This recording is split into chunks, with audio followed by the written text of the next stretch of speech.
জীবনে হারিয়েছি অনেক কিছু, কখনো স্বপ্ন, কখনো প্রিয় মানুষ, আবার কখনো হারিয়েছি অনেক প্রিয় মুহূর্তগুলো। জীবনে যা হারিয়েছি তা হয়তো ফেরত পাবো না কখনোই। তবুও মাঝে মাঝে মনে হয়, যদি একটু পিছনে ফিরে যেতে পারতাম, যদি কিছু ঠিক করতে পারতাম, তাহলে হয়তো জীবনে একটু শান্তি ফিরে আসতো। কিন্তু মাঝে মাঝে মনে হয়, জীবনে যা হারিয়েছি তা কি আদৌ আমার ছিল, নাকি সবটাই কল্পনাতে ঘেরা ছিল। আসলে জীবন মানেই একটা কঠিন প্রশ্ন, যার উত্তর আজও খুঁজে বেড়াই। আর এটাই হয়তো জীবনের আসল মানে। জীবনে যা চেয়েছিলাম তা পাইনি, আর যা কখনোই চাইনি তাই পেয়েছি। আর যা পাইনি তা কি আসলেই আমার ছিল? আমি কি সত্যি কিছু হারিয়েছি?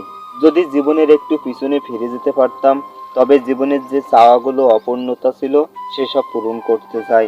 আমি আরেকটিবার জীবনের পিছনের সময়টাতে যেতে চাই, আর হারানোর সেই অসমাপ্ত ভালোবাসার মানুষটির সাথে থাকতে চাই।